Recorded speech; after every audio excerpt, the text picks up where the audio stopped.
Hi guys!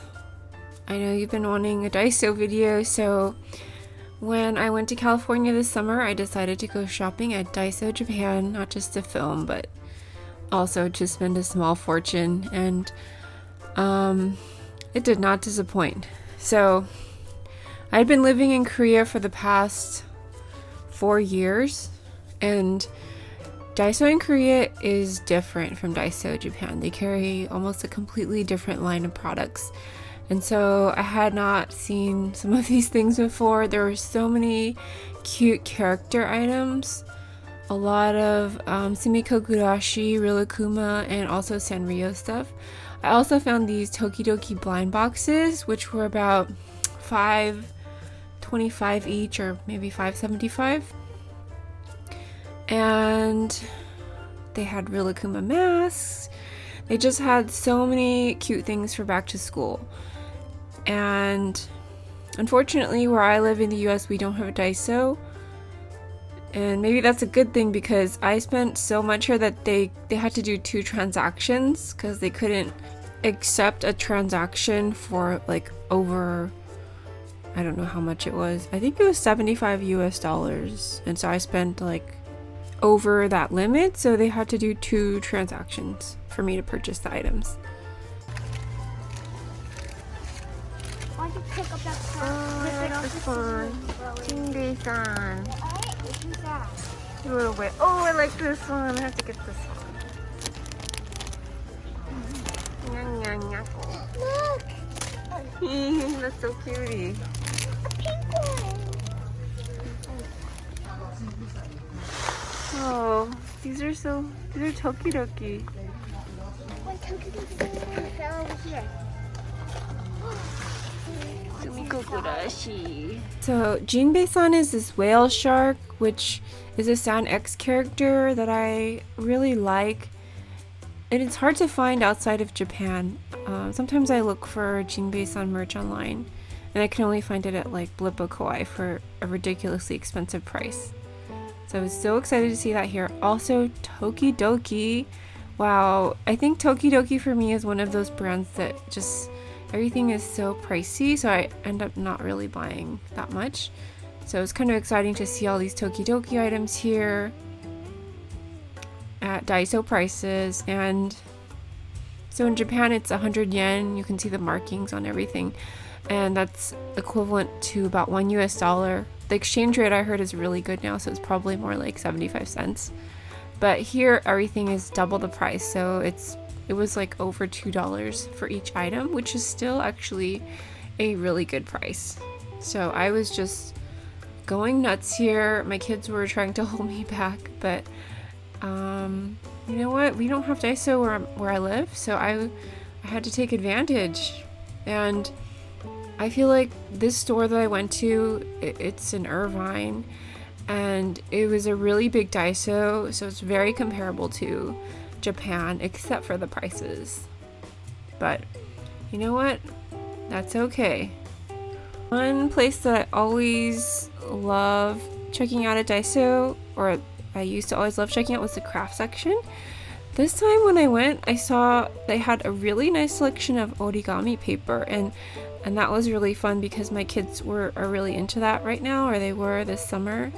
And my mom had purchased a bunch of cute origami prints from Daiso, so we had to get some more to replenish her stash because my kids were using up all the paper. But these designs are so adorable, and I think you could use them not just for origami, but to decorate things, like as a decorative scrap paper. Although I don't know if it's acid free, so you might not want to use it like that. But anyway, I just thought that they had a really nice selection here. And they also had these like round circular papers, which you can like write a little note and fold into like a little pie slice piece. Also love the sticker flakes. It looks like some of them have the price tag of $1, so yeah, I guess the prices are really variable here, but the standard price I think is like $2.18 or $2.10 or something like that. And then if there's a sticker, you know, the price might be lower or higher. Usually if it's a higher price, they'll tell you, hey, this is gonna be $5, by the way, is that okay? While they're ringing it up. Or that's what they did for me anyway. So I miss these Daiso stickers. I mean, these are the kind of stickers that you can find at places like Artbox for $3. And they're so cheap at Daiso. Well, I guess here they're 2 something, but still not a bad price at all in my opinion. And here we have the calligraphy supplies. Oh, my kids loved these. These are these scratch off things where the entire page is black and underneath there's like either colorful or holographic design. And then you just scratch the black exterior off to reveal certain designs underneath. It's something they really enjoyed, so I bought a whole bunch of those kits. Those scratch off kits are a really nice thing to do when you're traveling or for kids. I always like to put together little packs of things to do for my kids when we go on a trip. If we're taking a long car ride or if we're getting on the plane, I put together a little packet of drawing and origami and craft items for them to do in the car, because I mean, you can watch movies, but then sometimes my kids get tired of doing that and they just want to do something else, so it's nice to have those kinds of things on hand. So when I went to Daiso, they had some, but not a lot of the BT21 merchandise. And you know, something I noticed, so I live on the East Coast, and we went to Philadelphia for a family trip once, and there was this awful Sanrio shop in the Chinatown in Philadelphia. It was just absolutely horrendous, dirty, disgusting. And it looked like what they did was they bought Sanrio merch from Daiso and then they were just like reselling it. So I remember when my mom came to visit us, she brought the kids these little Sanrio zipper pouches that she had purchased from Daiso. And then when I went to that dirty, disgusting Sanrio shop in Philadelphia, I saw that same pouch and they were selling it for like $14 or something like that. So some of those shady Sanrio shops will buy stuff from Daiso and then resell it, and it's just Daiso stuff. But like if you keep it for a year and then bring it out, people might forget it's from Daiso, and if you don't have a Daiso nearby, like if you live on the East Coast, then you might end up spending money on that stuff. So just something to note. So these I thought were so fun. These are little clay molding kits, and you can make like little pancakes and things out of Play-Doh. Valentina really enjoyed those. And then these are just little paper plates for various occasions. So I thought this was really cool. Do you guys know those Mickey Mouse ice cream pops you can get at Disneyland that cost like, I don't know, $10 each? You can make your own with these little silicone kits from Daiso. So I did get a couple of those, and I didn't get these little silicone baking pans, although they're really cute. Of course I had to replenish my bento stock because I make bentos for my kids every day, and I'm always looking for new toothpicks. Unfortunately, I didn't think they had like that many here to choose from. I was a little bit disappointed. But I did pick up some of those paw print ones, and I got this little case. I figured that I could put the spice. My kids like this spicy marinated squid, and sometimes it's like octopus, and I could put it in those little containers. I don't really use the rice molders that much. I find that like it's easier to just put rice in and sprinkle some furikake on top and you're done. But I do use these little cups, and sometimes it's hard to find the smaller sizes, so I got a whole bunch of those. My favorite one is actually this small size with the green check on it. I don't know if you guys saw that. And then these are some of the furoshiki wrapping cloths. You can wrap your lunchbox in one of those cloths. And then they had some lunch bags. I wasn't a huge fan of those lunch bags. I was actually looking for one because I have to start going back to the office starting this week, and I ended up buying a lunch bag from Bagu, which is a Sanrio one, but I'm not like super like into that lunch bag because it's orange, and orange is my least favorite color. But I might just keep it because I don't want to go through the hassle of like returning it. I did buy a laptop case from Bagu with that same print, and it works fine for me for a laptop case. But for some reason, just having it as a lunch container, I'm not as big of a fan. So, yeah. Oh, I was so tempted to get this little dustpan. There have been so many times where I thought about that dustpan. Because if my kids are helping me or something, but I just never get it because they actually don't. They don't sweep the floor that much, and if they do, they use the vacuum because it's easier. And when they sweep the floor, like, they're not able to put the crumbs into the dustpan. Actually, neither am I. I usually end up vacuuming, but I thought that little mini broom was really cute. So lately we've been really into tohato corn.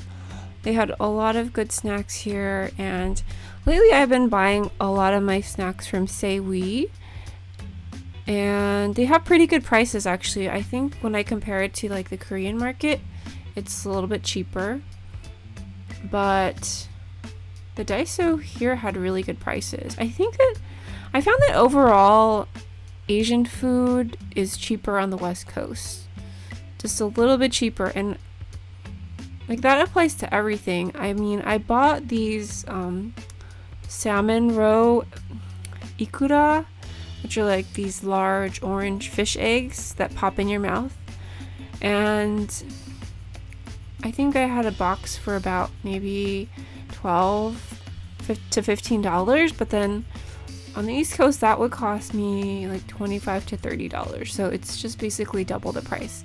And I felt like the snacks were all slightly cheaper here too. And you know, prices are rising everywhere, but it was just really nice to shop at the Asian markets here because everything was just slightly less expensive. And I think that a lot of that has to do with shipping. My husband said, he said that the shipping costs is what makes everything expensive. So everything comes probably into the ports in San Pedro and Los Angeles and Long Beach. And it's just really close to places like, you know, Gardena and Torrance, and Irvine is a little bit farther, but not that much farther. But then having to ship it all the way across the country to the East Coast is a lot more expensive. So, you know, having lived in Japan and Korea, everything is like, all the food and snacks and things in Daiso, everything is cheaper there. But the nice thing about living in the US is you can have access to everything. It's just going to be a little bit more expensive. So the thing about living in Japan is it's really hard to get good Korean food. You can get really good Japanese food everywhere, but it's hard to get good Korean food, and I end up craving like American food there a lot because, you know, it's just a little bit more expensive and not as readily available. So, and then when you live in Korea, actually you can get like really good Japanese food in Korea. It's just a little bit more expensive. But I feel like that one of the nice things about living in the US, at least if you live in one of the major cities, you can have access to everything. Just about everything that you can in Japan and Korea, but it's just going to be more expensive. So like we have Daiso here. Yes, everything costs twice as much, but if you want it, you can get it, and you can still get really good Korean food in LA. You can get really good Japanese food in LA. You can also get like really good dim sum, which is kind of hard to find in Korea and Japan. And if you want good dim sum in Korea, it'll be really really expensive. Whereas, you know, in Los Angeles or New York, it's pretty reasonably priced, and so you just have a little bit of access to everything. Also, when I was living in Japan, it was hard to get good Indian food, and the Indian food in Japan was sort of tailored to Japanese taste, so it was a little bit sweeter, a little bit milder, and couldn't get things like masala dosa, but you can get that here in the US. So you just have a much bigger variety You will pay a little bit more, but I think for me that's okay. So yeah, they did have some good Sanrio stuff this time around, and here it is. These are some of the clay items. And actually, I did go to Daiso again. Like, I went to Daiso many times, but I went to a different Daiso, and they had like a really nice selection of Sanrio items. So I'll do a video on that. I just bought everything because I'm a hoarder like that, and I don't know. It was just too good to pass up. We have some of the puzzle erasers, and actually I got one of these little Japanese dolls in an Inkoo crate, and I recognize a lot of the, not a lot, but some of the things that I've gotten in Inkoo crates I saw at Daiso, and it looks like what they do is they open up the package and there's like 3 dolls in the package, so they gave us one of the dolls in the Inkoo crate. So, you know, it's not like a one-to-one value for, I think, for what you're getting in Inkoo crate. Like, you definitely have to pay for like the service, the shipping, and so all that adds up. And but I do really enjoy getting that box in the mail every month. They have a nice selection of items. So this little dog with the Afro, this is so familiar to me. I don't know where I've seen that before, but it's so cute. I saw a lot of things here that I haven't seen in quite a while. Like these little hamsters. There's just so many characters in Japan, and we used to play claw machines all the time, so there were all these different characters that I had never known about until I moved to Japan and started playing claw machines, and I saw a bunch of those things here, so it was really fun. So many cute Rilakkuma stickers. So they had so many good stickers here, I really had to limit myself, and so I did not get all of those Rilakkuma stickers, but they had a lot of good stuff here. Wow, so good for back to school. And I did let my kids pick stuff out, but sometimes I think they feel overwhelmed by the amount of like stationery I pick out for myself and for them. And so like when I was a kid, I would have probably gotten like as much as I could, but my kids are really restrained sometimes when we go shopping for things like this. Like I'm just like putting everything in the cart, and they're just like, "Mommy, stop!" And they try to put things back and limit me. But this time I was like, "No, we don't have Daiso where we live, so I'm just gonna get everything." So that's what I did. And I will be doing a haul video later on. Oh, here's all the Jinbei-san stuff. These stickers were so pretty. I mean, all of this stuff was so cute. I tend not to use those sticky tabs. I like the ones that are a little bit more plasticky, even though they're bad for the environment. But I feel like the paper sticky tabs always come off, so I don't use those as much. Lots of cute Tokidoki items. Yeah, I mean, everything here was just so good. Okay, we're coming to the end of this video. This was Daiso Irvine, and I hope you enjoyed this shopping trip with me. As always, I want to give a big thank you and shout out to my Patreons and channel members. And keep your eyes open for a haul video coming soon.